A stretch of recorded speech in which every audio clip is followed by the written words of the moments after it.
सारे कंप्यूटर वाले हो गए।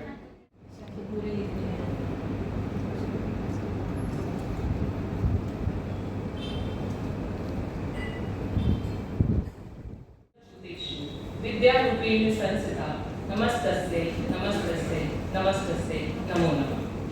नमस्कार। माँ सरस्वती की वंदना के साथ आज आप सभी का हार्दिक स्वागत है काव्य सागर रेलवे बोर्ड द्वारा आयोजित इस काव्य गोष्ठी में। बरखा की बूंदों को मिलती है जब दिशा, बनती है एक सरिता। बरखा की बूंदों को मिलती है दिशा तो बनती है एक सरिता, और जब मन के भावों को मिलती है शब्द और लय तो बनती है एक कविता।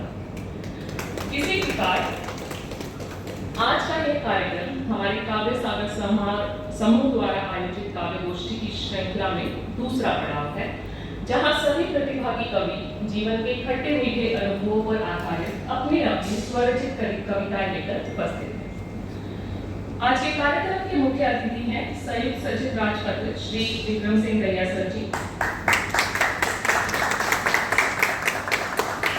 जो मानव मनोविज्ञान में लेखन आदि में गहरी रुचि रखते हैं, और इनके द्वारा रचित पुस्तकें स्ट्रेस कैंप्स के लिए मेक अ स्माइल हम सभी के बीच उपस्थित हैं। मैं दिव्या खुराना मैडम से अनुरोध करूंगी कि वो सर का स्वागत एक लाइव द्वारा करें। सब प्लीज।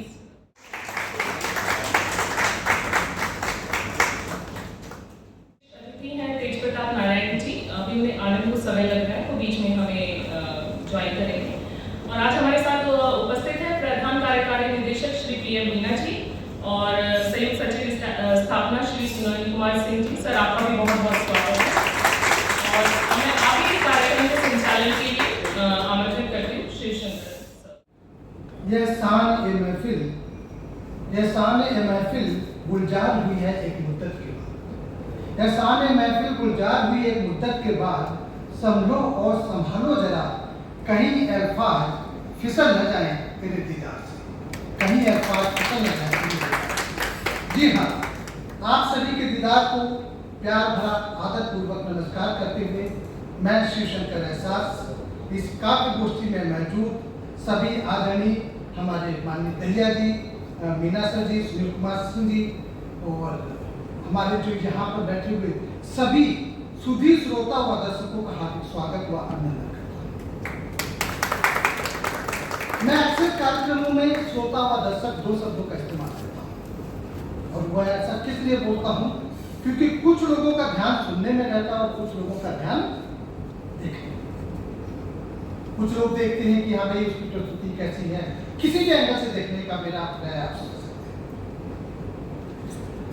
इस जैसा कि रश्मि मैडम ने बताया, इस जो हमारा कार्यक्रम रहता है इसमें हमारा ये रहती है, अपेक्षा रहती है कि यहाँ पर रेलवे बोर्ड की जो कविता करने वाले लोग हैं, जो लिखते हैं, उनको एक मंच मिल सके और नए नए लोग आकर के हमारे सामने अपनी कविता पेश कर सकें, उनको और आगे निखार आ सके, उस चीज़ के लिए हम प्रयासरत रहते हैं। तो उसी कड़ी में हम इस कार्यक्रम को दूसरी बात कर रहे हैं। तो काव्य पाठ के लिए मैं सर्वप्रथम आमंत्रित कर रहा हूँ संध्या अग्रवाल जी।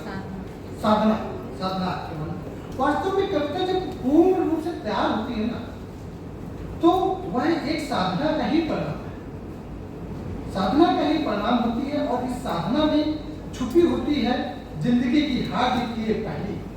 तो आइए इस साधना को हम साधना जी से ही सुनते हैं। साधना शीर्षक है जी या हार। शिकायत की पाई पाई जोड़ रखी थी, शिकायत की पाई पाई जोड़ रखी थी, दिल के किसी कोने में संभाल रखी थी। हर अधूरी बात, हर अधूरा टूटा सपना, हर आंसू का हिसाब निकाल रखा था।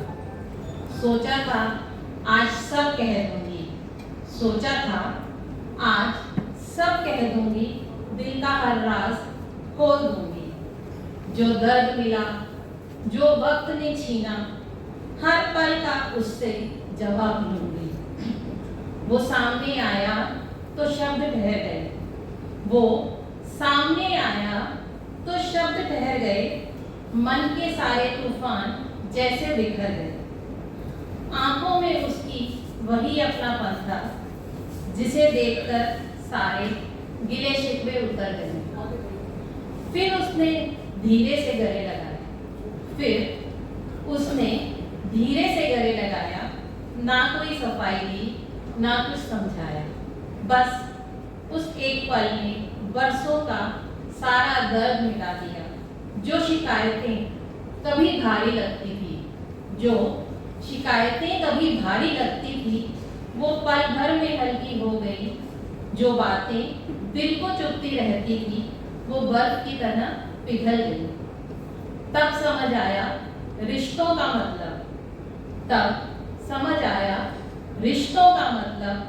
हर बात का हिसाब नहीं होता। जहाँ सच्चा प्यार मौजूद हो, वहाँ जीत या हार का सवाल नहीं होता। कुछ रिश्ते शब्दों से नहीं चलते, ना तकरारों से टूटते हैं, क्योंकि प्यार बस प्यार होता है, ना जीत होता है, ना हार होता है। कभी अपना डेब्यू कर रहे हैं तो इस मंच पर मेरे ख्याल से साधना मैडम की पहली रचना थी और बहुत ही जोरदार आशा है। समय को भी ऐसा श्रोता और दर्शक कम जरूर नजर आया, मगर वास्तव में कविता सुनना चाहते हैं वही लोग आए। तो इसलिए हम सभी के लिए और अपने लिए एक जोरदार तालियां बजा दीजिए। साधना जी ने अपनी कविता के माध्यम से हम सबको संघर्षरत रहते हुए जीत हासिल करने का एक संदेश दिया है। तो इसी क्रम में जिंदगी रूपी पहेली को समझने के लिए आमंत्रित कर रहा हूँ रूबी दुआ जी को। और रूबी का जैसे कि आप लोग सभी जानते हैं, हिंदी मतलब भी होता है माणिक, एक कीमती चीज। तो जिंदगी के एक कीमती पहलू को दर्शाने के लिए मैं आमंत्रित कर रहा हूँ रूबी जी को। तो उम्मीद से सुनते हैं कि जिंदगी का उसको क्या है।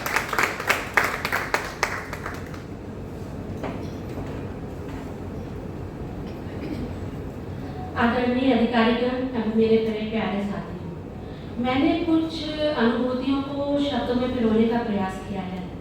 यदि मेरी पंक्तियां आपके हृदय को छू जाएं तो मैं अपने प्रयास को सफल करूंगी। कविता में हुई त्रुटियों के लिए मैं क्षमा प्रार्थी हूँ। मेरी कविता का शीर्षक है जिंदगी इसी का नाम। गलियों में बचपन छोड़ा, छूट गए सब गली चौबारे। गलियों में बचपन छोड़ा, छूट गए सब गली चौबारे। आंखों में अमृत सपने, दिल में कई सवाल। माँ की डांट, पिता की बातें, दोस्तों के हंसी के फव्वारे। बारिश में भीगी सड़कें और अधूरी खुशी लिए हम भीगते बन जाए। वक्त नदी सा बहता गया, चेहरे सारे बदल गए। वक्त नदी सा बहता गया, चेहरे सारे बदल गए। कुछ नजारों में और कुछ यादों में ढल गए। कुछ रिश्ते बरगद जैसे छांव हमेशा देते हैं। कुछ रिश्ते बरगद जैसे छांव हमेशा देते हैं। कुछ लोग हवा के झोंके जैसे आते हैं खो जाते हैं। कभी अकेले बैठूं तो यादों का मेला लगता है। बीता हर एक छोटा लम्हा लेकिन फिर अकेला लगता है। हम सबके भीतर है सपनों का छोटा बड़ा समंदर। हम सबके भीतर है सपनों का छोटा बड़ा समंदर, जिसमें तैरती हैं उम्मीदें और कुछ दर्द दबे से रहते हैं। फिर भी दिल ने हार न मानी, आंसू पीकर हंसता रहा। फिर भी दिल ने हार न मानी, आंसू पीकर हंसता रहा। टूटी शाखाओं पर मन पंछी सा रोता, अपना घर फिर भी बसता रहा। अब छोटी छोटी खुशियों में अपना संसार बसाया है। एक अधूरी खिड़की में पूरा सावन आया है। जिंदगी ने जो भी दिया मैंने उसी को स्वीकार किया। जिंदगी ने जो भी दिया मैंने उसी को स्वीकार किया। हार मिली तो सबक समझा, जीत मिली तो सत्कार किया। मैंने भी अब सीख लिया है कम शब्दों में जी लेना। मैंने भी अब सीख लिया है कम शब्दों में जी लेना। हर मतलब वाले चेहरे को हल्का पढ़ लेना। रातें चाहे जितनी लंबी हो, सूरज लौट के आता है। सूखी मिट्टी का हर टुकड़ा बारिश में खोने से पहले जी भर मुस्कुराता है। जीवन कोई सीधी राह नहीं, पगडंडी जैसा है। कहीं दर्द का खुरदरा जंगल, कहीं मोहब्बत के ठंडे दरिया सा है। क्या सबसे बड़ी जीत है किसी को हरा के मशहूर हो जाना? असली जीत है किसी के टूटे मन में उम्मीद का दिया बन जाना। अब जब शाम उतरती है थके दिनों की बाहों में, चुपचाप दिया रख देती हूँ उम्मीद की अधूरी राहों में। क्योंकि मैंने देख लिया है, क्योंकि मैंने देख लिया है, अंधियारे भी डर जाते हैं जब छोटे छोटे दीपक भी हिम्मत की लो बन जल जाते हैं। गलियों में जो बचपन छोड़ा था वो दिल से कहीं गया नहीं, गलियों में जो बचपन छोड़ा था वो दिल से कहीं गया नहीं। वो मासूम सा छोटा बच्चा आज भी कहीं मरा नहीं। इतनी भागम भाग, इतने अधूरे सपनों के बाद भी छुट्टी की ठंडी सुबहों में गर्म चाय की लंबी चुस्कियां, बीते वक्त की मीठी यादों से निकली मुस्कानें सखियों की तरह आती हैं और मुझे दिल को गुदगुदा जाती हैं। लोग चाहे मिले बिछड़े, उनकी यादें उमंगी होती हैं, अतरंगी होती हैं। शायद किसी का नाम जीवन है, 100 बार टूट कर भी धीरे धीरे मुस्कान। धन्यवाद।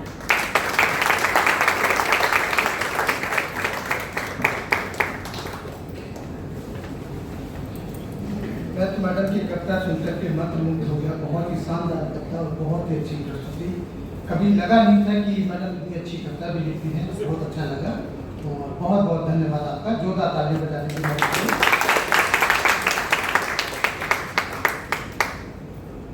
रूबी जी को सुनने के बाद में तो मैं बस इतना ही कहना चाहूँगा, जिंदगी न जाने कितनी पगडंडियों पर ले गई मुझे, जिंदगी न जाने कितनी पगडंडियों पर ले गई मुझे, मगर वह राह न दिखाई, मगर वह राह न दिखाई जो मंजिल तक पहुँचाए मुझे, जो मंजिल तक पहुँचाए मुझे। बहुत सीरियस नहीं करूँगा, हमारे बीच में सीरियस होने के लिए तो बहुत सारी चीज़ें हैं। मैडम ने इतनी गंभीर सी कविता सुनाई और अच्छा लगा और अपने विचार सुनाए अच्छी तरीके से। एक मैं एक वाक्य आपके साथ में साझा करना चाहूँगा कि पत्नी ने पति से कहा, तुम्हारी ये रोज रोज की चिक चिक से ना मैं परेशान आ चुकी हूँ, तुम्हारी रोज की चिक चिक से मैं परेशान आ चुकी हूँ और मैं तुमसे तलाक देना चाहती हूँ। पति जी ने कहा, एक चॉकलेट लाए और बोला, ये लो चॉकलेट खा लो।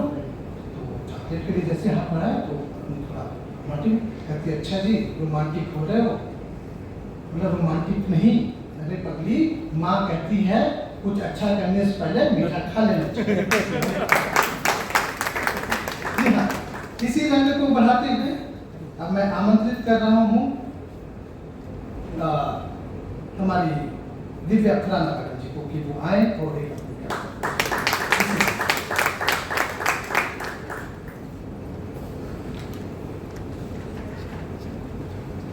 धन्यवाद शिव शंकर जी। नमस्कार अधिकारीगण और मेरे प्रिय साथियों, आज मैं आपके सामने पेश करना चाहती हूँ एक हास्य कविता। हंसी आए तो प्लीज तालियों से जरूर हौसला बढ़ाइएगा। गर्मी के वो गर्म दिन थे, धूप का कहर और थपेड़े लू के थे। ऐसे में मिली मुझे एक लड़की, सिर ढके मुंह ढके, पर उसकी आंखों पे ही हम तो मर मिटे। रोज वो बस से उतरती, इधर उधर देखती और चल देती अपनी राह। हम बस अपने स्कूटर पर बैठे बैठे ताकते रहे उसे बार बार लगातार, और रोज रोज करने लगे वही उसका इंतजार। सिलसिला चला ये 4 ही दिन और बस 35 के तुम्हारे हम झलक पाने को हो गए बेकरार। हमने सोचा करे पीछा और देखें कौन से दफ्तर जाती है वो। लग गए पीछे हम उसके एकदम चुपचाप। पर ये क्या, वो तो चली एक डे केयर के अंदर। बाहर निकली थामे वो 2 नरम मुलायम बच्चों के हाथ। अब नहीं था उसके मुंह पर वो पर्दे का साया। देखकर रह गए हम दम उसकी सुंदर काया। माँ है यह सोचकर अपनी किस्मत को कोस ही रहे थे, पर कान में पड़ी बच्चे की आवाज, दादी दादी। टॉफी दिलाओ हमें इस बार। सुनकर ये पसीने से हो गए हम तो दर-बदर। सर घूम गया, पैरों तले से खिसक गई जमीन। मन ही मन निकाली हमने गालियां ताजा तरीन। सत्यानाश हो तेरा संतूर साबुन बनाने वाले। अरे बेड़ा गर्क हो जाए एंटी एजिंग क्रीम और पार्लर वाले। दिल के टुकड़े टुकड़े हो गए, दिल के अरमा आंसुओं में बह गए। और ट्रक के पीछे लिखी एक इबारत को याद करके अरे हम तो डह गए। कंगन छूटा बाली छूटी, कंगन छूटा बाली छूटी और छूटी गालों की लाली। अरे आप तो पीछा छोड़ दे मेरा, मैं हूँ बच्चों वाली। अरे नहीं, यह तो बात पुरानी हो गई, मैं हूँ नाती पोतों वाली। धन्यवाद।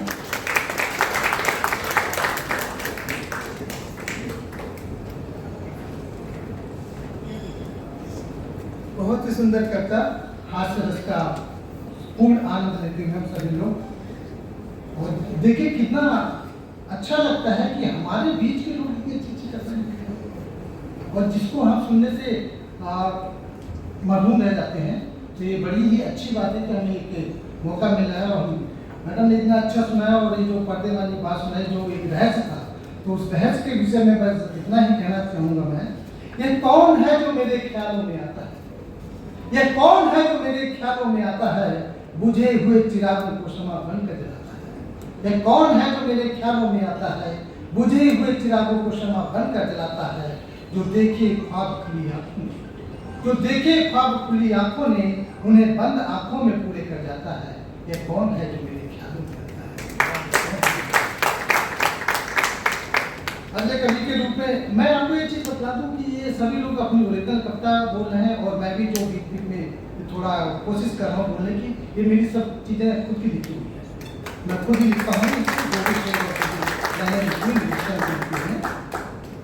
अगले कवि के रूप में आमंत्रित कर रहा हूँ दीपक रजाक जी को।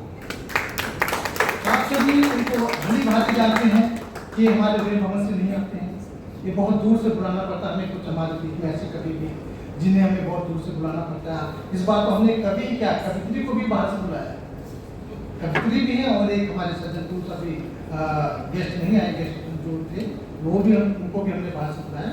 तो बहुत दूर से आए हुए पधारे हुए हमारे ही बीच के साथी दीपक रजाक जी वो अपनी कविता को लेकर के आए। धन्यवाद आदरणीय अधिकारीगण, मेरे प्रिय साथी सभी लोग नमस्ते। मैं आपके सामने एक कविता का शीर्षक है मेरी पानी। ये थोड़ा सा एक ट्रेजेडी के बाद लिखी थी मैंने, वो बहुत बड़ी ट्रेजेडी थी जीवन की। इसमें थोड़ा पोस्ट दिया है मैंने पानी को किसी तरह। पानी तू कितने रंग दिखाता है, पानी तू कितने रंग दिखाता है। कभी थमा मदमस्त छलछलाता हुआ शांति में घुल जाता है, तो कभी बहता हुआ बाहर सा बाहर लाता है। कभी तू रुका जो जर्जर सा चीख पुकार जीवन में सेंध लगाता है। कभी तू ठहरा ब्रह्मजाल बनाता है। तू गहराई का सत्य बड़ी मासूमियत से सिखाता है। रंग के जीवन में तू इस कदर रंग भर जाता है, वह तेरे पास आकर स्वयं को भूल जाता है। तेरे हृदय की अथाह गहराई न तू कभी दिखलाता है। जीवन की अद्भुत रचना का जब एहसास ना हो, तेरा उग्र स्वरूप आंखों की सत्यता दिखलाता है। कभी बच्चे के लिए तू खेल बन जाता है, तो कभी खेलते जीवन में बचपन सी नादानियां कर जाता है। खुश खिलते जीवन में तू खेल रचाता है। कभी दो बूंद में लोगों की श्रद्धा बन जाता है, तो कभी दो बूंद की कीमत का एहसास न करा पाता है। बहता हुआ अनर्गल सा तू ही तेरा उपहास उड़ाता है। कभी गंगा सा पवित्र पर पवित्रता फैलाता है। पापी के पाप को खुद अपना उसे जीवन का अर्थ सिखाता है। कभी बहता हुआ निश्चल सा जीवन का छंद दर्शाता है। गिरता हुआ झरने सा अपने सांसों के मधुर स्वर से प्रकृति दिखाता है। बदलते पात्रों के लेते हुए स्वरूप, बदलते पात्रों के लेते हुए स्वरूप तू परिवर्तन दिखलाता है। इन स्वरूप में तू तेरे हृदय की एक सी निष्पक्षता लाता है। तेरे हृदय की परछाई को ओढ़े जोगर चलता तेरी लहरों के सरगम में मोक्ष पार हो जाता है। पानी के कितने रंग दिखाता है। 2-4 पंक्तियां मैं और सुनाना चाहूँगा।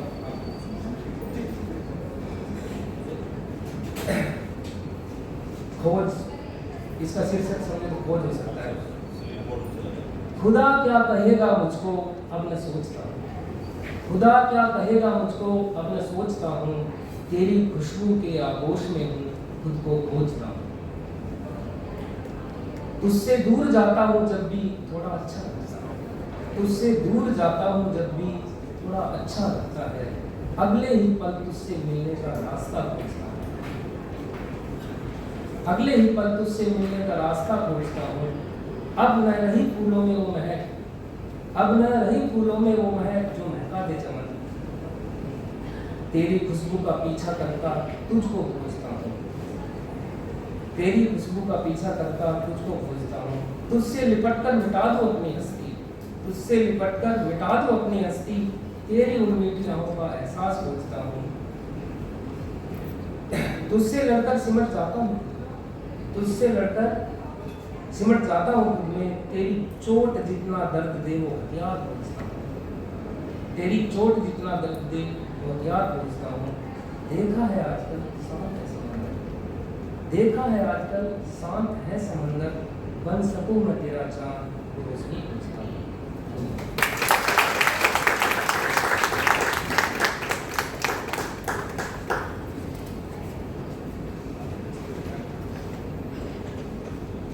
हमारे बीच स्वागत है कार्यक्रम के विशिष्ट अतिथि तेज प्रताप नारायण सर जी का। सर वर्तमान में NHRCL में GM इलेक्ट्रिकल के पद पर कार्यरत हैं और रेलवे बोर्ड में OST इलेक्ट्रिकल इंजीनियरिंग के पद पर भी रहे हैं। आप लेखन की सभी विधाओं में पारंगत हैं। बदलते अक्षांश, टेक्निकल लव, 0 बटा सन्नाटा जैसे उपन्यास, अपने अपने एवरेस्ट, खामोशी टूटने को है जैसे काव्य संग्रहों की रचना करने की है और इन्हें अनेक सम्मान जैसे मैत्रीशरण, लोक सम्मान, प्रेमचंद सम्मान और रेलवे बोर्ड का अध्यापक विद्यालय द्वारा भी हमें कई सम्मान प्राप्त किए हैं। और मैं अतुल सर से निवेदन करूंगी कि वो कृपया सर का स्वागत करें। Sir please.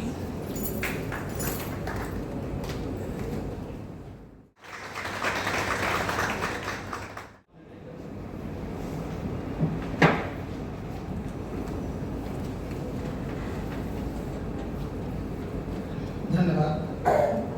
तेज प्रताप नारायण जी का बहुत बहुत धन्यवाद अदा करता हूँ मैं कि एक छोटे से अनुरोध पर वो यहाँ पर आए हमारे बीच में और एक अच्छे कवि हमारे बीच में उपस्थित हैं। जोरदार तालियों से दीपक प्रजापति जी ने एक पानी के ऊपर बहुत अच्छी सी कविता सुनाई और उनकी कविता सुनने के बाद में मुझे तो वो गाना भी याद आ गया कि पानी में पानी तेरा रंग कैसा, जिसमें मिला दे लगूं जैसा। तो प्रजापति जी को भी आज मुझे ऐसा महसूस हुआ कि जैसा बना दो वैसे बन जाते।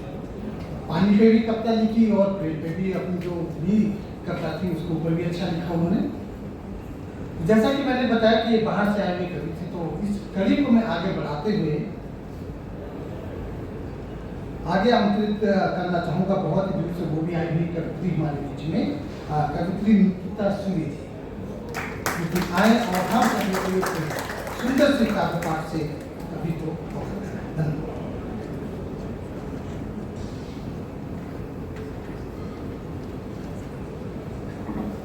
सभी को मेरा बहुत बहुत नमस्कार। बहुत दिन बाद रेलवे बोर्ड की मंच पे हूँ तो थोड़ी सी सीधे मुद्दे पे आऊँ तो मेरी आज की कविता का शीर्षक है माँ। मेरी काफ़ी रचनाएं इस विषय पर हैं क्योंकि ये विषय मेरे दिल के बहुत ही करीब है। इसलिए नहीं क्योंकि जब मैं खुद माँ बनी, माँ बनने का एहसास, वो सब चीज़ें हैं अपनी जगह, बल्कि इसलिए क्योंकि जब मैं खुद माँ बनी तो मैं अपनी माँ के संघर्षों को समझ पाई। मुझे समझ में आया कि कैसे मैं छोटी सी थी, वो ऑफिस से आके खाना बनाती थी, हम लोग पढ़ाती कैसे होंगी, फिर जब लाइट चली जाती थी तो हम पंखा भी कैसे चलती होगी, उन्हें भी शायद नींद आती होगी, पर बता रही हूँ अब पता लगता है कि उन्हें भी नींद आती होगी। तो हम तो माँ को रोबोटिक मानते हैं। और उस दिन जब मैं माँ बनी तो मैं अपनी माँ से सिर्फ एक माँ बेटी के तौर पे नहीं बल्कि एक स्त्री के तौर पे जुड़ी। मुझे स्त्री के संघर्षों का एहसास हुआ और जब दूर हो जाओ तो कीमत और कद्र दोनों ही ज़्यादा पता लगती है। और जिंदगी की जिम्मेदारियां मैं सबसे पहले माँ बाप से ही दूर करती हूँ। इस कविता को कहकर कहीं से भी मैं पिता के प्रेम को कमतर साबित करना नहीं चाहती। हाँ, ये कह सकते हैं कि पिता अभिव्यक्त कम करते हैं और प्रेम तो जताने का नाम है। अब उन्होंने कह सकते हैं कि पुरुष की शैली ही कम बताना जताना अभी स्वाभाविक है, सामाजिक है, प्राकृतिक है, इस पे नहीं जाते हैं। लेकिन हाँ, मैंने कभी लिखा था कि चूंकि पिता ने बोला नहीं तो हमें पूछा भी नहीं। शायद पहले हम पूछ लेते तो वो भी बोल देते। खैर, अपनी कविता पे आऊंगी। अगर मेरी कविता कहीं से भी आपको आपकी माँ से जोड़ पाए तो अपनी तालियों की गूंज से मुझे जोड़ देता है। ये वो है जिसे झूठ बोलना तो दूर, मैं सच छुपा भी नहीं पाती, क्योंकि वो तो आंखें पढ़ना जानती है। वो माँ है, वो सब जानती है। एक बड़ी तो मुझे बोलना सिखाती है, हर एक निवाला अपने हाथों से मुझे खिलाती है। हंसी का तो पता नहीं, पर मेरे आंसू में वो रोना जानती है। वो माँ है, वो सब जानती है। अपने हाथों का झूला वो मुझे झुलाती है, रात भर जग कर वो मुझे सुलाती है। घुटने चलने से लेकर जिंदगी की हर दौड़ में वो मेरे साथ दौड़ना जानती है। ये एक माँ है, ये सब जानती है। जाने जीवन के कितने ही पाठ वो मुझे पढ़ाती है। जीवन चलते रहने का नाम है, अपने संघर्षों से वो मुझे सिखाती है। जिंदगी के हर मोड़ पर जाने कैसे वो मुझे मिलना जानती है। सुनो, वो एक माँ है, वो सब जानती है। मेरी अनकही बातें भी वो कैसे समझ जाती है। मेरी हर उड़ान, हर उछाल में अपना दिल थामती है। जब आप पहले दिन नर्सरी में गए होंगे, आज आपके खुद के बच्चे हैं, तब वो एंग्जाइटी समझ में आती होगी, कितना डर लगता है, खाना खा लेगा खुद की नहीं, डायपर नहीं पहन के गीला तो नहीं कर देगा। आप पहले दिन स्कूल कॉलेज गए, तब वहाँ से पूछे करेगा, उन्होंने आपको शहर के बाहर भेजा, कैसा लगा होगा उन्हें आपको शहर के बाहर भेजकर। तो वो जब आप खुद उस पड़ाव पे आते हैं, वो डर और एंग्जाइटी एज अ पेरेंट आपको सदमे लगती हैं। तो मेरी हर उड़ान, हर उछाल में वो अपना दिल थामती है। अपनी खुशी में भी वो मेरा ही जश्न मनाती है। बर्थडे उसका वो केक आप ही काट रहे होते हैं बचपन में, तो अपनी खुशी में भी वो आपका ही जश्न मनाती है। वो एक माँ है, सब जानती है। वो आंसू पोंछना जानती है, वो राहों से कांटे चुनना जानती है। मेरी खुशी के लिए वो खुद को मुझसे दूर करना जानती है। आप पढ़ाई करने बाहर जाते हैं, वो नहीं चाहती आप जाए, पर वो बोलती भी नहीं है। आपको किसी से प्रेम हो जाता है, आप कहते हैं शादी करेंगे, वो बिटिया की शादी खुशी खुशी कर देती है। मन में डर होता है पर वो कर देती है, वो क्योंकि आप ही खुशी के लिए आपकी माँ खुद को आपसे दूर कर देती है। वो मेरे लिए दुनिया से लड़ना जानती है। वो मेरे सामने आंसू छुपाना जानती है। वो मेरे लिए एक झूठी हंसी हंसना जानती है। वो मेरे लिए दुआ करना जानती है। जिंदगी की कड़ी धूप में वो एक साया बनना जानती है। मेरे दुख सहना जानती है। ये माँ सब कुछ कैसे जानती है। कल कोई मुझसे पूछे कि जिंदगी की सड़क में तेरा कौन साथी है, मैं कहूँगी वो माँ है मेरी जो सब जानती है। वो माँ है मेरी जो सब जानती है। और जाते जाते माहौल ज़्यादा गंभीर ना हो गया, इसके लिए थोड़ी शायरी की अपनी 2 पंक्तियाँ भी कहूँगी और आप सबको जीवन की छोटी सी सीख देती जाऊँ अपनी शायरी से कि जो चाह हो किसी के जीवन में बने रहने की, जो चाह हो किसी के जीवन में बने रहने की, तो थोड़ा दूर ही रहना दूर कर देता है अक्सर बहुत नज़दीक आ जाना।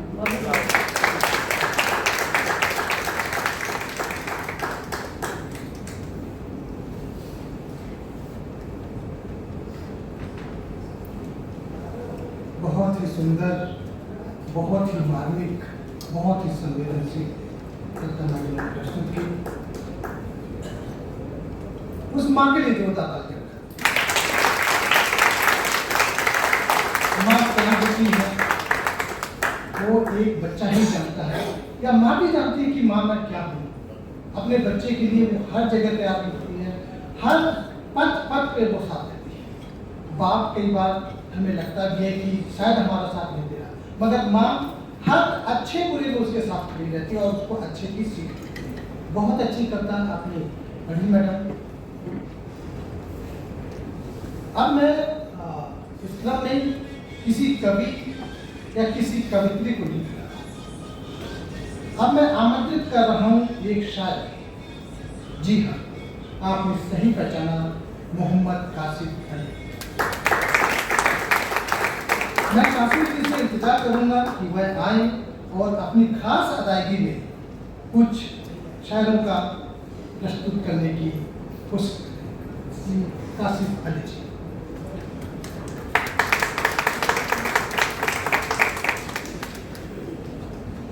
बहुत शुक्रिया सर, और वक्त की नज़ाकत को देखते हुए बिना किसी तब्दील से शुरू करना चाहूँगा। इजाज़त है सर।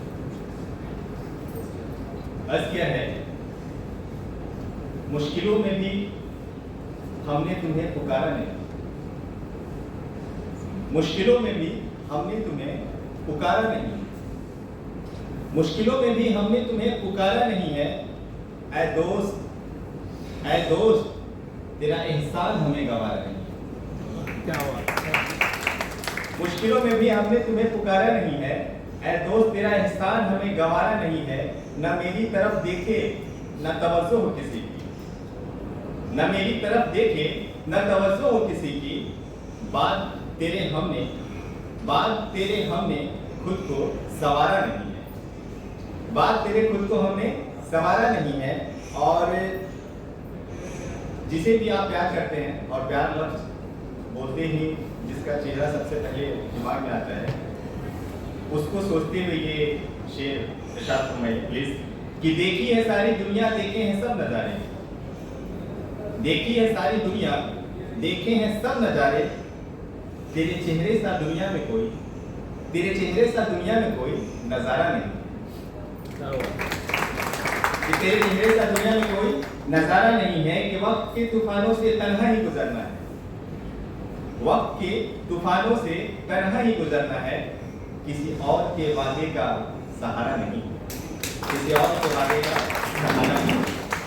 एक अगली गज़ल, जो लोग भी अपने गांव घर शहर छोड़ करके किसी बड़े शहर में आते हैं, उस चीज़ के लिए दो लाइन है कि उजड़ के अपनी मिट्टी से कहाँ सजर लगता है, सजर दरख्त पेड़ को कहते हैं। उजड़ के अपनी मिट्टी से कहाँ सजर लगता है, उजड़ के अपनी मिट्टी से कहाँ सजर लगता है। रहे कितने मकानों में, उजड़ के अपनी मिट्टी से कहाँ सजर लगता है। रहे कितने मकानों में कहाँ घर लगता है,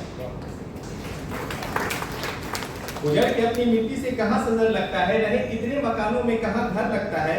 कि हैरानियां वीरानियां और ये तन्हा से लोग, हैरानियां वीरानियां और ये तन्हा से लोग, और भीड़ इतनी है कि कांधे से सर लगता है, और भीड़ इतनी है कि कांधे से सर लगता है। कि पाँव खुद ही चले जाते हैं मेरे उस जानिब, पाँव खुद ही चले जाते हैं मेरे उस जानिब। क्या करूं उस गली में उसका डर लगता है। एक नई गजल का शेर है कि गौर से देखो बहता दरिया कितना प्यासा लगता है, गौर से देखो बहता दरिया कितना प्यासा लगता है। गौर से देखो बहता दरिया कितना प्यासा लगता है। सदियां गुजरी संग तुम्हारे और ये पल जरा सा लगता है, सदियां गुजरी संग तुम्हारे और ये पल जरा सा लगता है। कि तेरा तसव्वुर तेरी बातें होती रहती हैं, तेरा तसव्वुर तेरी बातें होती रहती हैं। तेरा ना होना भी मुझको होना सा लगता है, तेरा ना होना भी मुझको होना सा लगता है। कि तेरा मेरा करते हो तुम कितना गुस्सा करते हो तुम, तेरा मेरा करते हो तुम कितना गुस्सा करते हो तुम। मुझको तो तेरा मेरा सब, मुझको तो तेरा मेरा सब एक सा लगता है, मुझको तो तेरा मेरा सब एक सा लगता है। और ये आखिरी लाइन कि हम तो इश्क में दीवाने हैं, हम तो इश्क में दीवाने हैं। तुम ही बताओ ये पागलपन कैसा लगता है, कैसा लगता है। बहुत शुक्रिया।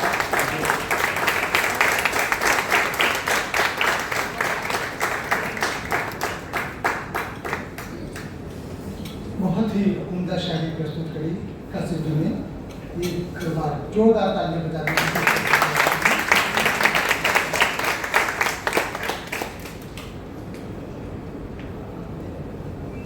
कासिम जी ने बहुत अच्छे अच्छे शब्दों का चयन किया और अनुकूल अल्फाजों का इस्तेमाल करते हुए उन्होंने हम लोगों को बहुत अच्छे से शायरी प्रस्तुत की।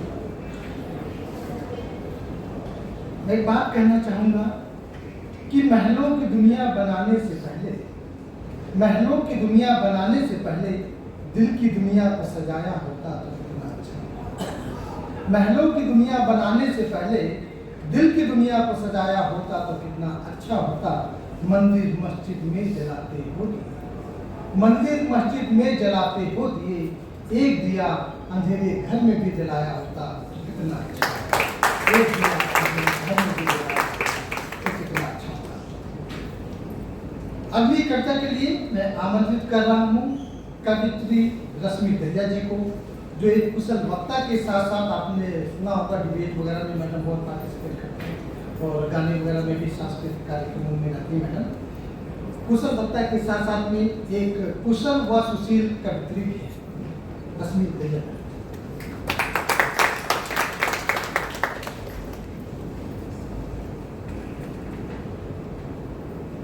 नमस्कार।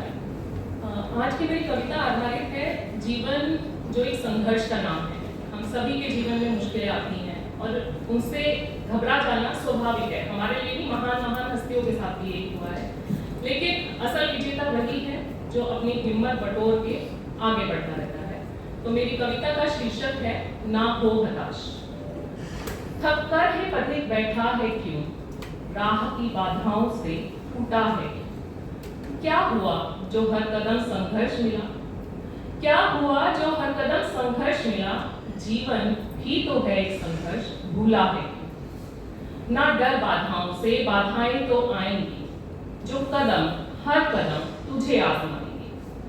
पर बाधाओं से संकोचित हो जाना बुरा नहीं, रणभूमि में विचलित हो जाना नया नहीं। गांडीवधारी अर्जुन भी युद्ध से पहले थे संशय, लक्ष्मण मूर्छा पर रघुपति भी हुए शोकाकुल चिंतित। उसी अर्जुन की गांडीव की जब हुई टंकार, अन्याय को रौंद हुआ न्याय सुशासन स्थापित। उसी दशरथ नंदन ने जब किया लंकेश संहार, लाख सिंधु को किया रघुकुल अस्मिता को अर्जित। शास्त्री कलाम पटेल ये सब भी तो थे सुविधाओं से वंचित, पर प्रयास मेहनत से ही बने सफल महान और चर्चित। तो ना हो हताश, ना हो हताश कर फिर प्रयास, फूटे प्रकाश मन भर उल्लास, रसरी निशान से कटे पाषाण, रसरी निशान से कटे पाषाण, निमित बीज से बने वृक्ष विशाल। उठ झूम जरा, उठ झूम जरा, आगे बढ़ और मंजिल को चूम जरा, जो हो नहीं सकता वही करके दिखा। तेरे इरादों में कितनी है ताकत यही सबको दिखाना है, विफल हो गए भी तो क्या आगे ही बढ़ते जाना है। क्या कमी रह गई तुम ये सोचो, तुम खुद पर विश्वास करो, क्या कमी रह गई तुम ये सोचो, तुम खुद पर विश्वास करो। हर दिवस एक नया अवसर है, सोने सा खुद को तराश करो। कुछ बादल आ जाने से सूरज ने कब तपना छोड़ा है, कुछ बादल आ जाने से सूरज ने कब तपना छोड़ा है। बल हम सफर अपना अगर दुनिया ने मुंह मोड़ा है। आज बुरा कल अच्छा होगा, आज बुरा कल अच्छा होगा, ये समय बदलता रहता है। किस्मत से जो मिल ना सके वो केवल मेहनत से मिलता है, किस्मत से जो मिल ना सके वो केवल मेहनत से मिलता है। और मेहनत कर तपने वाला ही ध्रुव तारा बनकर चमकता है, ध्रुव तारा।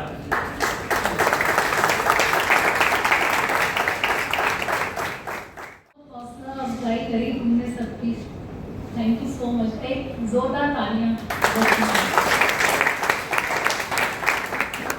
और अब मैं आमंत्रित करना चाहूंगी उन्हें जो हैं इस कार्यक्रम के सूत्रधार, पर्दे के पीछे रहकर भी रहते हर पल मौजूद हैं।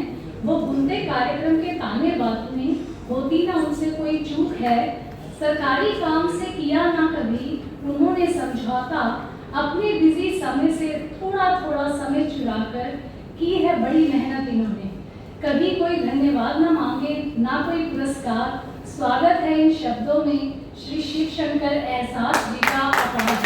होनी चाहिए आपको दिल से इनकी वाह वाह जय जयकार। तो शिव शंकर जी प्लीज आइए मंच पे अपनी कविता सुनाइए।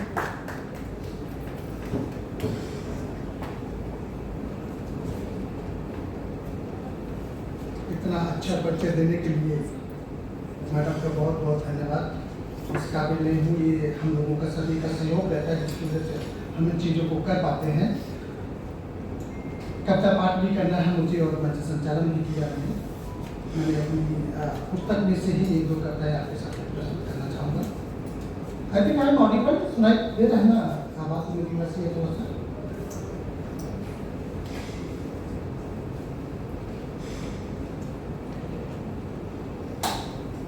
ये कविता उस समय की है जब मैंने बहुत पहले ये कविता लिखी थी, मगर उस कविता में मुझे आज देखिए कविता मुझे ऐसा लगा कि सभी लोग इतनी सीधे सीधे सी कविता सुना रहे हैं और कविताएं मगर वास्तव में बहुत अच्छी हैं, तो इस रंग को मैं थोड़ा सा चेंज कर रहा हूँ।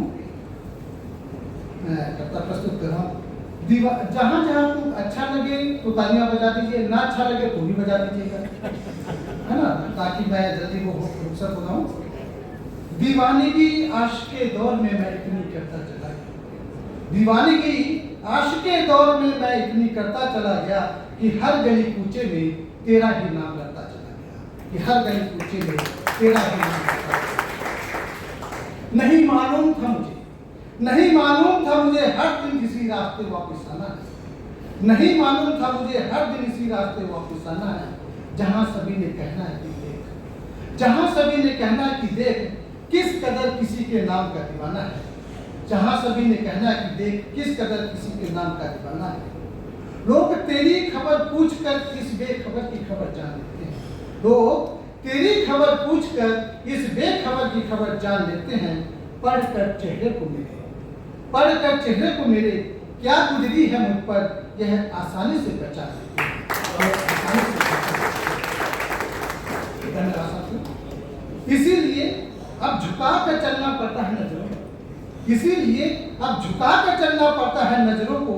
डर लगता है कि कहीं कोई और, डर लगता है कि कहीं कोई और उस बेखबर की खबर पूछकर, डर लगता है कि कहीं कोई और उस बेखबर की खबर पूछकर बेखबर न कर दे, उस बेखबर की खबर पूछकर बेखबर न कर दे। और है जो मंजिल सामने मेरे उसे कोई गाफिल न कर दे, उसे कोई गाफिल न कर दे। गाफिल मतलब भ्रमित न कर दे।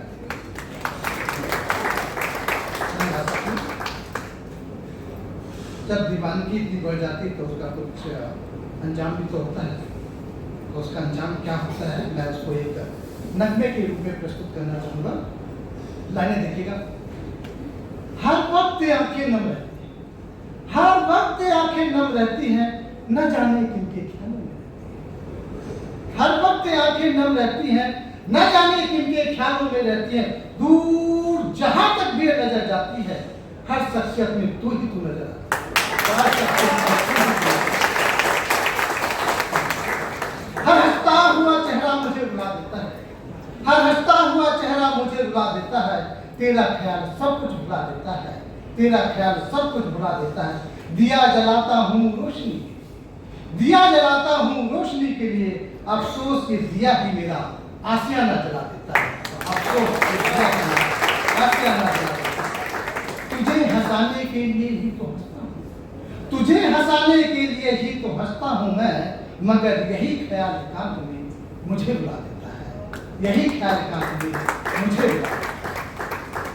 भूल जाना चाहता हूँ जिन नगमों को, भूल जाना चाहता हूँ जिन नगमों को, उन्हीं की फिर याद दिला जाता है, उन्हीं की फिर याद दिला जाता है। नगमाए मोहब्बतें में तुम्हें, मैंने देखिएगा, नगमाए मोहब्बतें में तुम्हें क्या सुनाऊं, नगमाए मोहब्बतें में तुम्हें क्या सुनाऊं। यह ऐसा आशियाना है जहाँ कोई दोबारा नहीं आता, यह ऐसा आशियाना है जहाँ कोई दोबारा नहीं आता। जो सूरज से डरता है उसे चांद भी नहीं मिलता, जो सूरज से डरता है उसे चांद भी नहीं मिलता। चांद मिलता भी है तो अमावस का, पूर्णिमा का नहीं, चांद मिलता भी है तो अमावस का, पूर्णिमा का नहीं। सभी जाते हैं अमावस में अंधेरा है। वो दो कदम साथ क्या चले, वो दो कदम साथ क्या चले, हमने सोचा हमें मंजिल मिल गई। वो दो कदम साथ क्या चले, हमने सोचा हमें मंजिल मिल गई। वो कभी इतने करीब आए, वो कभी इतने करीब आए कि हमारी अपनी पहचान हो चली, कि हमारी अपनी पहचान। किस तरह की पहचान दी है देखिएगा। आखिर लाइन क्या हूँ, दो जिस्म एक जान थे, दो जिस्म एक जान थे हम, सच कहता है जमाना, बहुत अनजान थे हम, बहुत अनजान थे हम। धन्यवाद।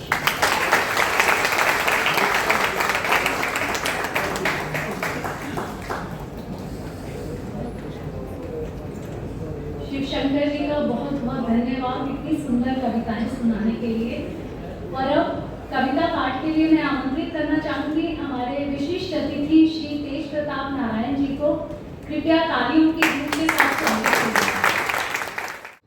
श्री शंकर जी और सभी लोगों का शुक्रिया जो यहाँ कविताएं सुन रहे हैं। कविता एक हमारे मन में जो एक हृदय के भाव होते हैं, हृदय के उद्गार होते हैं, वही कविताओं में व्यक्त होते हैं। और जीवन में सुख सुविधाओं के बीच में एक जो आपका अंतर्मन होता है, अंतर्मन के भीतर जो अंतर्मन का सोता सूख जाता है, वो कविताओं के द्वारा उसमें पुनः वो जागृत होता है। और जीवन को अगर हम संपूर्णता में जीने की बात करें तो उसमें भाव पक्ष भी होना चाहिए, और आपका जो मटेरियल है, जो सुख सुविधाएं जीवन की हैं, वो भी होना चाहिए। तभी जीवन में एक सुकून होता है, क्योंकि लोग खुश होते हैं लेकिन हैप्पी नहीं होते। एक जो सुकून बोलते हैं, हैप्पीनेस, जो जिसमें आप ब्लेस्ड फील करते हो। तो शायद कई बार आप लिटरेचर जोड़ते हो, किताबों से जोड़ते हो, तो ये चीज़ आपको आती है, आपकी एक रिदम बनती है सुबह से शाम की। जैसे मैं अगर बोलूँ, मेरी हैबिट डेली पढ़ने की है, आधे घंटे पढ़ता हूँ, और सबको रिकमेंड करूँगा कि आधे घंटे अध्ययन करें, आधे घंटे व्यायाम करें, 10 मिनट कम से कम प्राणायाम करें या मेडिटेशन करें। उससे होगा कि ऑफिस के जो भी स्कूलें हैं, जो प्रेशर्स हैं, चाहे बॉस का प्रेशर है या कहीं का प्रेशर है, उसको आप प्रॉपर्ली हैंडल कर पाते हो और एक बार अच्छे तरीके से आप दिन बिताते हो। तो ज़्यादा मैं 2 बजने वाले हैं, आप लोग ऑफिस रिज्यूम होने वाला होगा, ज़्यादा नहीं बोलूँगा, कुछ छोटी छोटी कविताएँ सुनाऊँगा।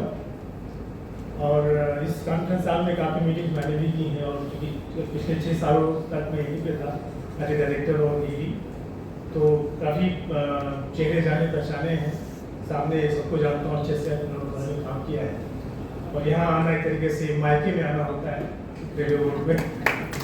तो मैं बस 1-2 लाइनें सुनाऊँगा पहले। इसे कहता हूँ, कल परसों पर्यावरण दिवस है, तो सबको पता है कि पर्यावरण की बहुत ही गंभीर स्थिति है, बहुत ही ग्लोबल वार्मिंग की समस्याएं हैं, नदियाँ सूख रही हैं और पानी की बहुत किल्लत है। आप ये दूर-दराज इलाकों में जाएंगे दिल्ली में, तो हम लोग लाइन लगा के बाल्टी में पानी लाते हैं, बहुत बुरी स्थिति है। हम लोग बहुत ब्लेस्ड हैं, तो बड़ा ग्रेटिट्यूड फील करना चाहिए कि अच्छी जॉब में हैं और सब कुछ हमारे पास है। तो कहता हूँ कि जब पहाड़ मुस्कुराते हैं, सुनिएगा, एक लाइन कविता है, अगर आप अप्रिशिएट करें तो अच्छा लगेगा। पहाड़ मुस्कुराते हैं तो झरने बन जाते हैं, पहाड़ मुस्कुराते हैं तो झरने बन जाते हैं। एक कविता खत्म हो गई।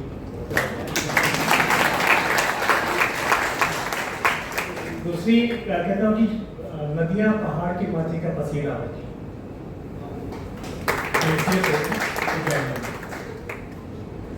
आजकल बहुत देखा गया कि बहुत डिप्रेशन में है, साइकोलॉजिकली लोग उतने हेल्दी नहीं है, साइकोलॉजिकल हेल्थ खराब है। तो उसी से रिलेटेड कविता है कि आप कुछ भी हो जाए, कितनी प्रॉब्लम हो, कितना प्रेशर हो, कभी आप एक्सट्रीम स्टेप को नहीं उठाएंगे। डिप्रेशन हो, कुछ भी हो जाए, but life is very important.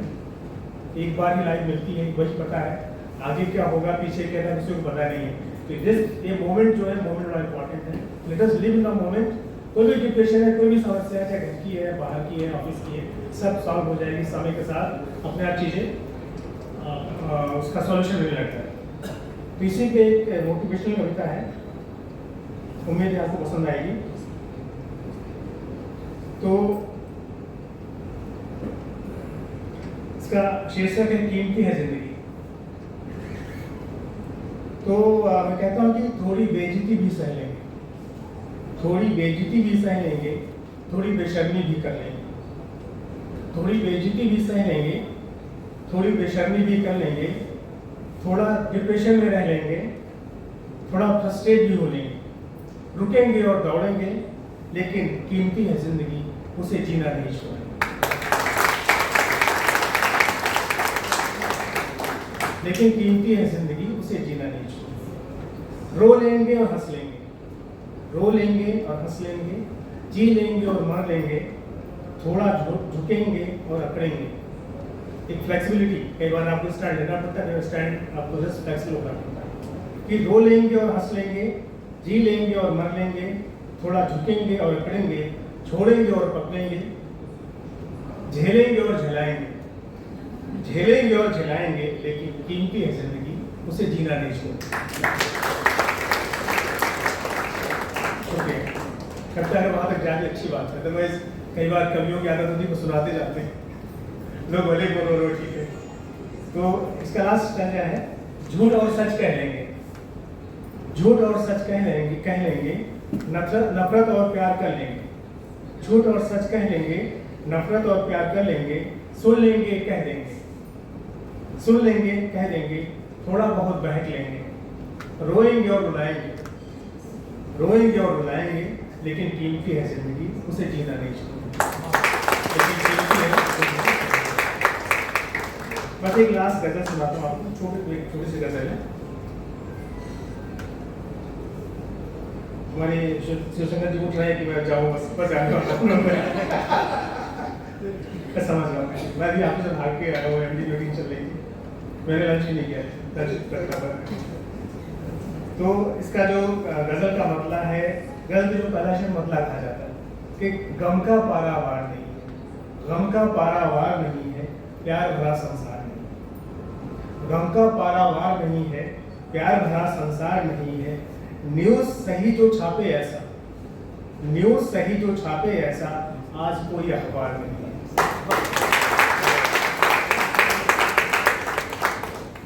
गम का पारावार नहीं है, प्यार भरा संसार। अगला शेर है कि लोग मिले जो झूठे ही हो, लोग मिले जो झूठे ही हो, होता तो हर बार नहीं है, जिसकी धड़कन से मिल जाए, जिसकी धड़कन से मिल जाए, मिलता वो दिलदार नहीं है। अच्छे काम किए हैं सारे, कोई दिल पर भार नहीं है, मेहनत करते जाते हैं बस, मेहनत करते जाते हैं बस, जीत नहीं तो हार नहीं है। होंगे शहर बहुत अच्छे पर, होंगे शहर बहुत अच्छे पर, गांव भी तो बेकार नहीं है। हार निराशा और हताशा, हार निराशा और हताशा, जीवन का यह सार नहीं है। गम का पारावार नहीं है, प्यार भरा संसार। फूल बहुत होंगे लेकिन हर, फूल बहुत होंगे लेकिन हर, फूल तो खुशबूदार नहीं है। प्यार मोहब्बत की बातें हैं, दिल में कोई प्यार नहीं है। कई बार हम लोग बहुत फॉर्मेलिटी करते हैं, वो बहुत अच्छा हुआ, मैं बहुत अच्छा हुआ, मुझे बहुत अच्छे लगते हैं, पर रियल में होता नहीं है। कहता हूँ कि प्यार मोहब्बत की बातें हैं, दिल में कोई प्यार नहीं है। होठों पर इनकार लिखा है, दिल से मगर इनकार नहीं है। गम का पारावार नहीं है, प्यार का संसार। शुक्रिया, धन्यवाद।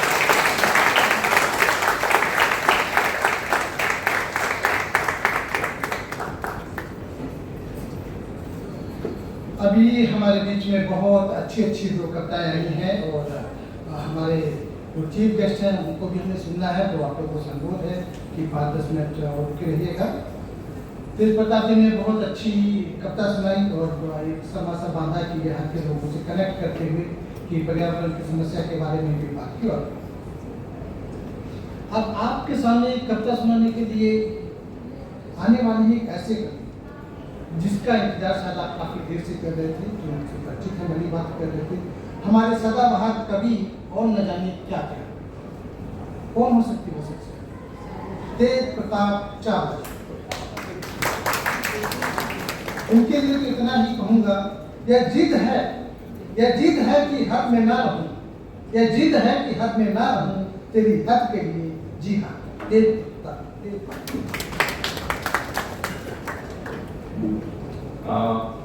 क्या मेरी आखिरी प्रविष्टि कवियों में या कैसे? नहीं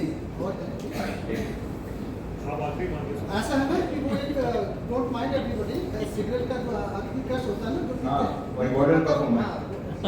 आप उन्हीं में से। थैंक यू, कितने अच्छे लोग आ गए हैं ना। सर मुझे प्रोग्रेसिव चश्मा माफी नहीं है, चश्मा बदलना पड़ता है, क्षमा कीजिएगा। मेरी ये कविता भी सर जैसे हमारी निकिता सुवी जी ने बताया, कविता समर्पित की अपनी माता जी को, मेरी कविता भी समर्पित है अपने पेरेंट्स को। कि सर पूछिए तो बात वही है कि जब नहीं होते पेरेंट्स तब उनकी कदर समझ में आती है कि हर उम्र में पेरेंट्स के मायने कहीं ना कहीं चेंज होते रहते हैं। आज समझ में आता है कि क्या उनकी कीमत थी, क्या महत्व था आपके जीवन में, हम सबके जीवन में कहीं ना कहीं समय तक पहुँचते। मैं समझता हूँ कि जिस पाठशाला में हमने उनकी जो पहली पाठशाला थी ना, जिन नन्हे नन्हे कदमों से चलना सीखा था, उसका माइग्रेशन सर्टिफिकेट आज हम हर जगह जो चिपकाते हैं ना कि मैं फलां सन या डॉटर ऑफ फलां, ये वही माइग्रेशन सर्टिफिकेट है कि मैं उसी की पाठशाला का एक नन्हा सा पौधा आज आपके सामने कहीं पेड़ या पौधा बन के, कहीं फल या फूल या छाया या जो भी मेरे बस में है वो बन के आपके सामने प्रस्तुत हूँ।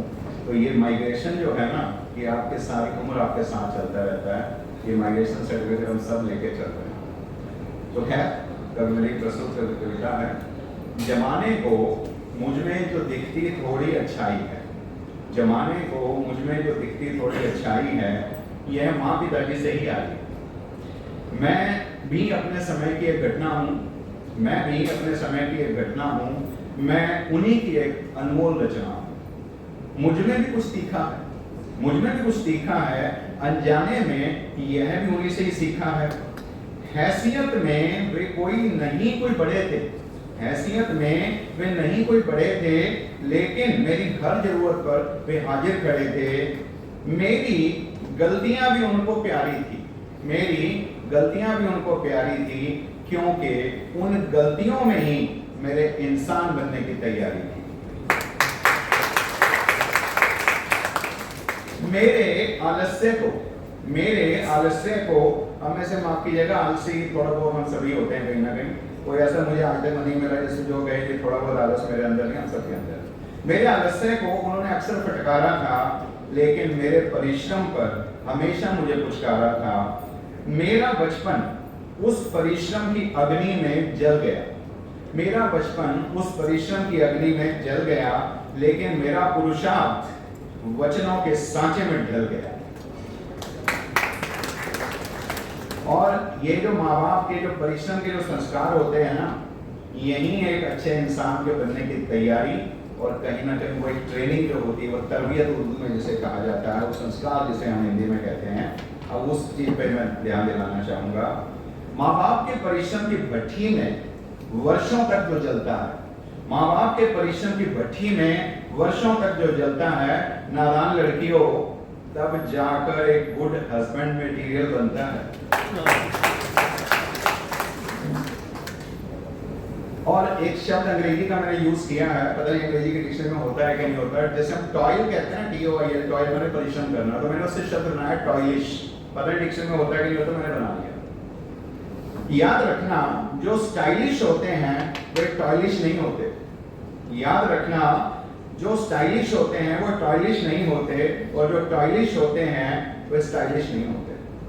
आज मेरी गृहस्थी बढ़िया चल रही है, आज, या मैं अपनी पर्सनल फैमिली की बात कर रहा हूँ, पेरेंटल फैमिली की नहीं। आज मेरी गृहस्थी बढ़िया चल रही है, मेरे अभिभावकों की जलाई अंगीठी, मेरे अभिभावकों की जलाई अंगीठी आज भी बढ़िया चल रही है। मेरा परिवार, अब आखिरी छंद है, आपका खास ध्यान चाहूंगा। मेरा परिवार जो मुझे मानता है, यानी मेरी पर्सनल फैमिली, मेरा परिवार जो मुझे मानता है, मेरे रचनाकारों को कहाँ जानता है, ये उपभोक्ता, यानी वो मेरी फैमिली उपभोक्ता है, और मैं उन्हें एक तरह से अपनी सेवा दे रहा हूँ। ये उपभोक्ता अपनी फसल पर आज भी वारी है, ये उपभोक्ता अपनी फसल पर आज भी वारी है, और ये फसल आज तक अपने खून पसीने, अपने किसानों की, आज ये फसल आज तक अपने किसानों के खून पसीने के आभारी है, खून पसीने के आभारी है।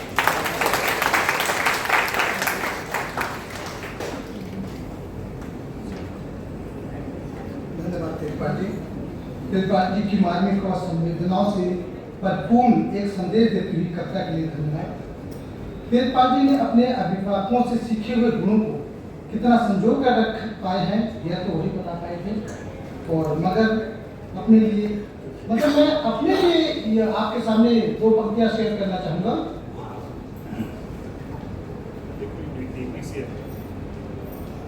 सर आप फिर वो शब्द तो सर कह के गए ना, दो शब्द सर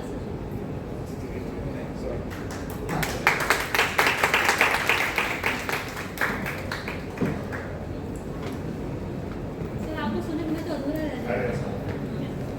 आप में से कुछ लोग, अगर मैं यहाँ बैठा रहूँगा तो ज़्यादा नाराज हो जाएंगे, उन्हीं का एक ही चीज़।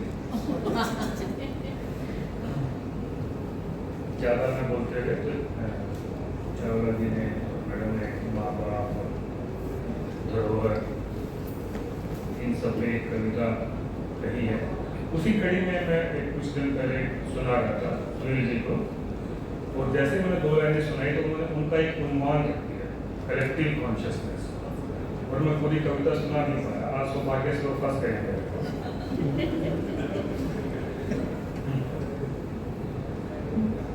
मैं जो इस लम्हे में हूं, वो लम्हा एक युग की उथल पुथल से रहा है,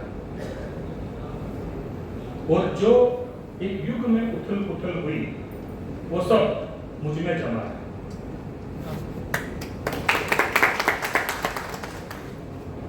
मैं खुद को टुकड़ों में नहीं बांट सकता, एक भी हिस्सा निकालूंगा तो पूरा बिखर जाऊंगा। आदम ने जो जुल्म किए हैं, आदम पर, जानवर पर, कुदरत पर, उन सब में मेरा भी हिस्सा है, और कहीं ना कहीं वो सब मैंने भी सहा है। मेरे चेहरे पे जो गुस्सा नजर आता है वो सिर्फ मेरा नहीं है, और मेरे भीतर जो प्यार बचा है वो भी तो आप सबका दिया हुआ।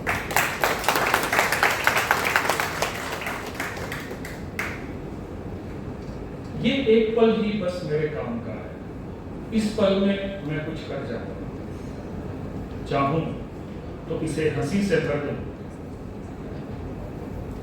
चाहूं तो आग बरसा जाऊंगा। फैसला करना आसान है, ये पाना बहुत मुश्किल है।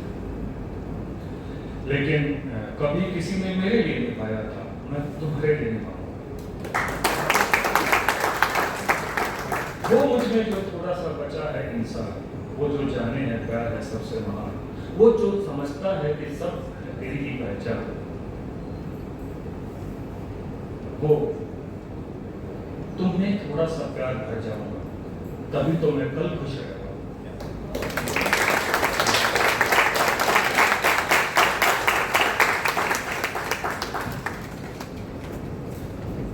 धन्यवाद सर। किरणपाल जी की कविता सुनने के बाद में मैंने 1-2 लाइनें जो कहना चाहता था, मैं व्यक्तिगत तौर पर कह रहा हूँ मेरे लिए।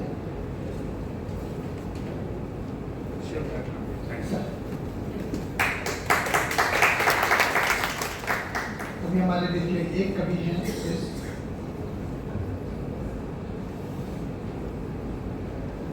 पंक्तियां देखिएगा, अच्छी लगे तो ताली जरूर बजा दीजिएगा। अब मुझे अपनी ही तस्वीर अच्छी नहीं, अब मुझे अपनी ही तस्वीर अच्छी नहीं लगती। भरे हैं रंग इसमें, भरे हैं रंग इसमें दुनिया ने इतने, भरे हैं रंग इसमें दुनिया ने इतने कि अब ये सच्ची नहीं लगती। अब मुझे मेरी ही तस्वीर अच्छी नहीं लगती। मैं हमारे सीनियर कवि हैं अतुल जी, मैं आमंत्रित कर रहा हूँ। हमने जो ये पौधा लगाया है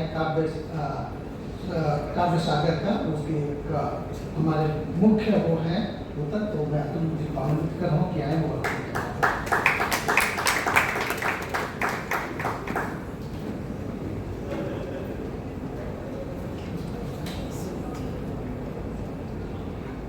नमन नमन सतबार तुम्हें ऐ श्रद्धा भाजन पूज्य जनों, मेरे स्नेहिल अभिवादन को स्वीकार करो देवियों सज्जनों।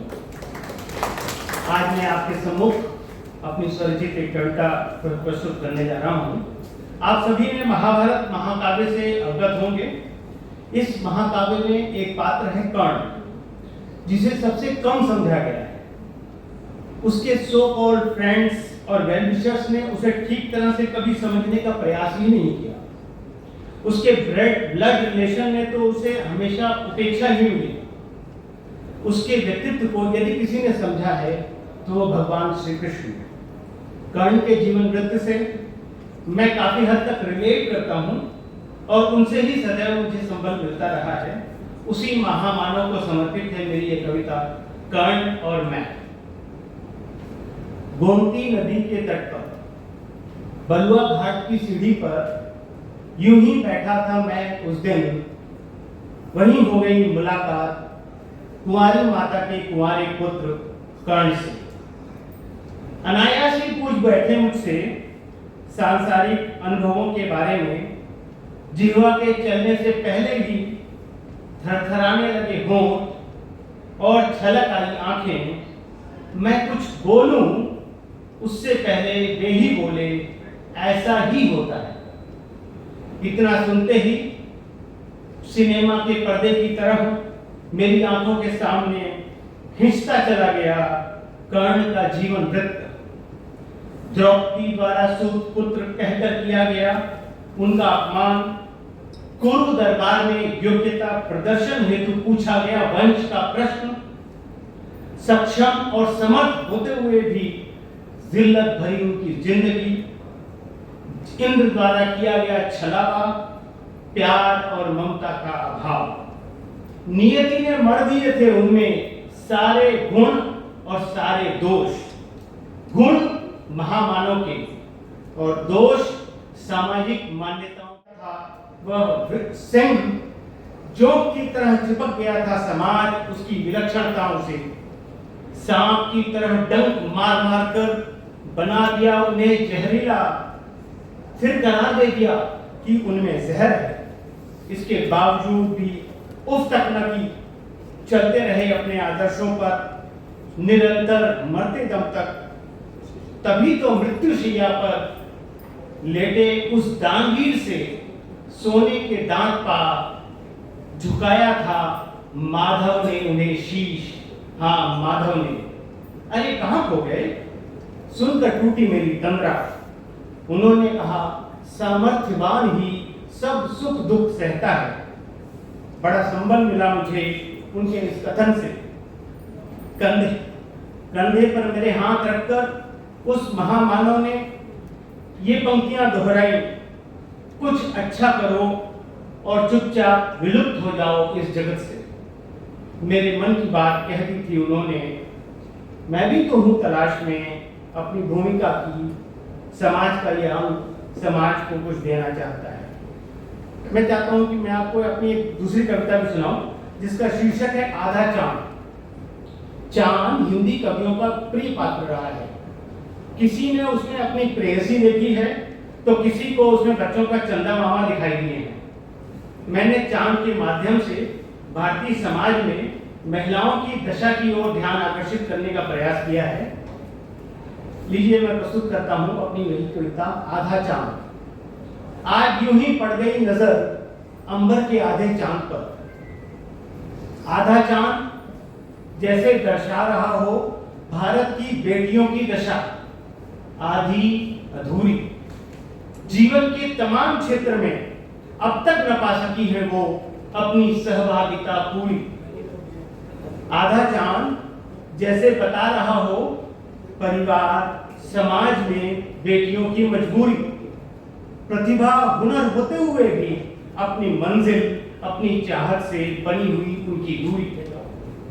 आधा चांद जो दे रहा हो संदेश हर माता पिता को, बेटों के साथ साथ बेटियों को भी बनाए अपनी जीवन की धूरी। उनसे भी हो सकती हैं सभी अभिलाषाएं पूरी।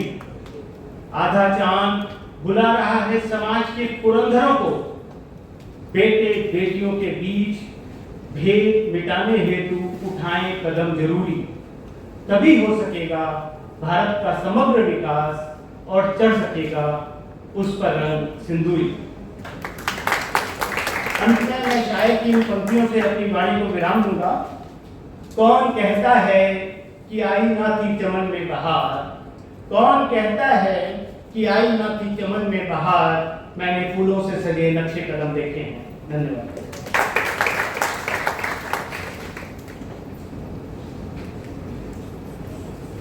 मैंने आपसे बात सही कही थी ना कि जो हीरे हैं हमने उनको वो करके रखा हुआ है। तो मैं अपनी वाणी को आज यहाँ इन दो लाइनों से समाप्त करना चाहूँगा। यहाँ से अंधेरे घरों के लिए चिराग लिए जाओ, यहाँ से अंधेरे घरों के लिए चिराग लेते जाओ, अंधेरी बस्तियों के लिए मशाल लिए जाओ। यहाँ से अंधेरे घरों के लिए चिराग दिए जाओ, अंधेरी बस्तियों के लिए मसाज दिए जाओ। ऐसा क्षण मिलेगा ना तुम्हें दोबारा, इस महफिल से खुशियों का पैगाम दे जाओ, खुशियों का पैगाम। अब मैं वोट ऑफ थैंक्स के लिए आमंत्रित कर रहा हूँ तेज पाचा। इससे पहले हमारे बीच में दो हमारे सम्मानीय अतिथि हैं। आप सर बोलना चाहेंगे? Sunil Kumar sir, PS Meena ji please आइए और दो शब्द कहें हमारे को। सर चलिए, बहुत अच्छा है पीएस मीना जी। हाँ, सुनील कुमार सर हमारे से कहना चाहते हैं। तेज प्रताप जी को हमने अभी सुना है और उनके भावों को हमने महसूस किया। बिहार में शिवशंकर गया में आमंत्रित थे, तो यहाँ आके ऐसा लगा कि यहाँ का स्तर बहुत अच्छा है। रेलवे बोर्ड में हमारी इतनी प्रतिभाएं आज पता चला। शुरुआत साधना जी ने की, तो इनकी कविता में जो उसको एहसास हुआ, प्रेम या भक्ति में जो होता है ना, इंसान कुछ उम्मीद रखता है ऐसा हो जाए वैसा हो जाए, और नहीं होता है तो फिर टूट जाता है। तो ईश्वर से भी आप कुछ मांगते हैं, और अगर कभी नहीं मिले, लेकिन अगले पल जब ईश्वर आपके सामने आता है तो सारी शिकायतें खत्म हो जाती है। तो रूबी जी की कविता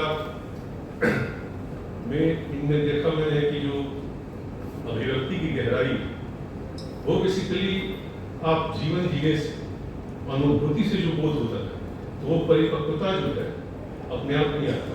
तो लगा कि आपका स्ट्रगल जो है कहीं अभिव्यक्त हुआ है। दिव्या मैडम ने तो हास्य कविता सुनाई, अच्छा था, बहुत बढ़िया। और ये मैडम ने मार्क पर बड़ी अच्छी कविता लगाई।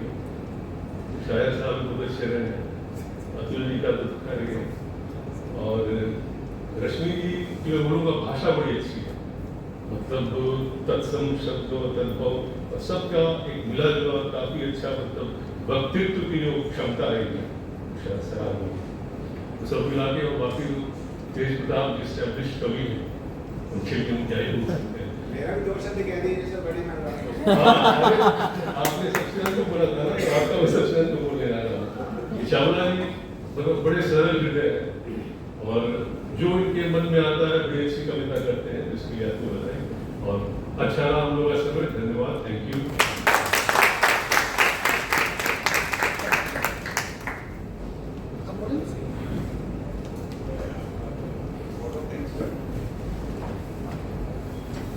बहुत अच्छा कार्यक्रम रहा, और इसके लिए वोट ऑफ थैंक्स के लिए मैं आमंत्रित कर रहा हूँ तेज पाचा को।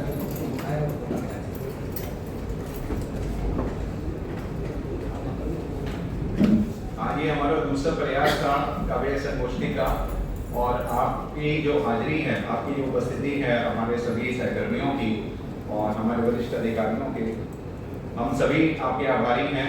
ये हमारा दूसरा प्रयास, आपकी उपस्थिति से हमारे लिए एक तरह का प्रोत्साहन है, एक तरह की हौसला अफजाई है उर्दू में करते हैं तो, और ये आज हमें प्रेरणा देता है कि आगे भी हम इसी प्रकार से अपनी नई नई रचनाएं अपने साथियों के साथ मिलकर उनके सामूहिक प्रयासों से आपके सामने लाएं। और आप वरिष्ठ जन, हमारे खासतौर पर आप नेशनल हाई स्कूल से आप आए हैं, माननीय श्री तेज प्रताप नारायण साहब, श्री सुनील कुमार जी, हमारे जॉइंट सेक्रेटरी साहब, हमारे पीडी साहब जो है श्री मीना साहब आए हैं। तो आप हम सभी का आभार आपकी हमारी टीम की तरफ से, और आप सभी हमारे सहकर्मियों की भी और के लिए, आपकी उपस्थिति के लिए बहुत बहुत हार्दिक आभार। और आगे के लिए हमें आशीर्वाद दीजिए कि हम आगे भी इसी प्रकार की अपनी प्रस्तुतियाँ लेकर आएँ। तो बिल्कुल समय लगता है इन सब चीज़ों को कहीं ना कहीं व्यवस्थित करने में, ऑर्गेनाइज करने में। तो उम्मीद कर रहे हैं कि अगले कुछ महीनों के बाद हम फिर से आएंगे। ऐसा आपकी बहुत शुभकामनाएं चाहता हूँ। धन्यवाद।